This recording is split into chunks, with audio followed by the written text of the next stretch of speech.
আমাদের মধ্যে অনেকেই আছেন যারা নতুন ভোটার হয়েছেন অথবা অনেক আগে ভোটার হয়েছেন এবং 11 যুক্ত আইডি নিয়ে চলাফেরা করতেছেন আর এখনো পর্যন্ত আপনার স্মার্ট কার্ডটি হাতে পাননি। আপনার স্মার্ট কার্ডটি তৈরি হয়েছে কিনা, বর্তমানে আপনার স্মার্ট কার্ডটি কোন অবস্থায় রয়েছে এবং কোথায় গেলে আপনার স্মার্ট কার্ডটি আপনার হাতে পাবেন, আজ আমি আপনাদেরকে সেটি দেখাবো। তো বন্ধুরা, সর্বপ্রথম আমাদেরকে আমাদের মোবাইলে থাকা যে কোনো একটি ইন্টারনেট ব্রাউজার ওপেন করে নিতে হবে। তো আমি আমার মোবাইলে থাকা ক্রোম ব্রাউজারটি ওপেন করে নিয়েছি। এখন আমাদেরকে সার্চ বারের মধ্যে গিয়ে লিখতে হবে স্মার্ট কার্ড স্ট্যাটাস চেক।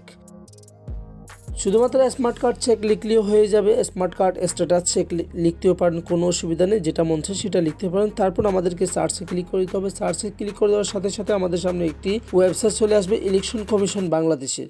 এই ওয়েবসাইটের মধ্যে আমাদেরকে প্রবেশ করতে হবে। এখানে প্রবেশ করার পর আপনার সামনে এরকম একটি ইন্টারপেজ চলে আসবে। এখান থেকে আমাদেরকে স্মার্ট কার্ড স্ট্যাটাস এই লেখাটির মধ্যে আমাদেরকে ক্লিক করতে হবে। তো বন্ধুরা, এখানে আমাদেরকে প্রথমে জাতীয় পরিচয়পত্র নম্বর, ফর্ম নম্বর, এই ঘরের মধ্যে আমাদেরকে আমাদের জাতীয় পরিচয়পত্র নাম্বারটি বসিয়ে দিতে হবে। তো আমি আমার জাতীয় পরিচয়পত্র নাম্বারটি বসিয়ে দিচ্ছি। তারপর আমাদেরকে জন্ম তারিখটি বসাতে হবে, ঠিক আছে। তো আমি আমার জন্ম তারিখটি বসিয়ে দিচ্ছি। তারপর আমাদেরকে নিচে ঘরের মধ্যে যে আপনি ক্যাপচারটা দেখতে পাচ্ছেন, এই ক্যাপচারটি আমাদেরকে ছবিতে প্রদর্শিত কোডটি প্রবেশ করেন এই ঘরের মধ্যে আমাদেরকে ওখানে যে ক্যাপচারের মধ্যে যা কিছু লেখা আছে সবকটা আমাদেরকে এখানে নিচে লিখে দিতে হবে। এটা আপনার এখানে বিভিন্ন সময় বিভিন্ন রকমভাবে আসে, আপনার এখানে হয়তো অন্যরকমভাবে আসতে পারে। মোট কথা যেটাই আসুক না কেন, আপনাকে এখানে নিচের ঘরের মধ্যে ওখানে যা কিছু লেখা আছে সব কিছু লিখে দিতে হবে, ঠিক আছে। ক্যাপচারটি লিখে দেওয়া শেষ হয়ে গেলে আমরা সাবমিট বাটনে ক্লিক করে দেবো। সাবমিট বাটনে ক্লিক করে দেওয়ার সাথে সাথে আপনার স্মার্ট কার্ড সংক্রান্ত সকল তথ্য দেখতে পাবেন।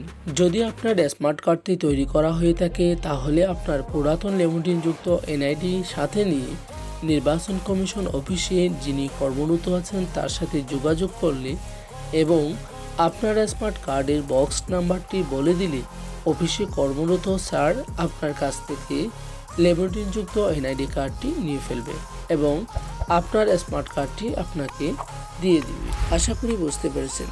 বন্ধুরা, এই ভিডিওটি যদি আপনার একটু উপকার এসে থাকে ভিডিওটির মধ্যে একটি লাইক দিয়ে দিবেন আর বন্ধুদের মাঝে শেয়ার করবেন। আর এমনই নিত্য নতুন ভিডিও পেতে আমাদের এই চ্যানেলটি সাবস্ক্রাইব করে রাখুন, পাশে থাকা বেল আইকনটি ক্লিক করে রাখুন, যাতে করে নতুন ভিডিও আপলোড দেওয়ার সাথে সাথে আপনার কাছে নোটিফিকেশন চলে যায়। আজ এই পর্যন্ত, দেখা হবে অন্য আরেকটি ভিডিও নিয়ে। সে পর্যন্ত ভালো থাকবেন, সুস্থ থাকবেন। আল্লাহ হাফেজ। আসসালামু আলাইকুম ওয়া রাহমাতুল্লাহি ওয়া বারাকাতুহু।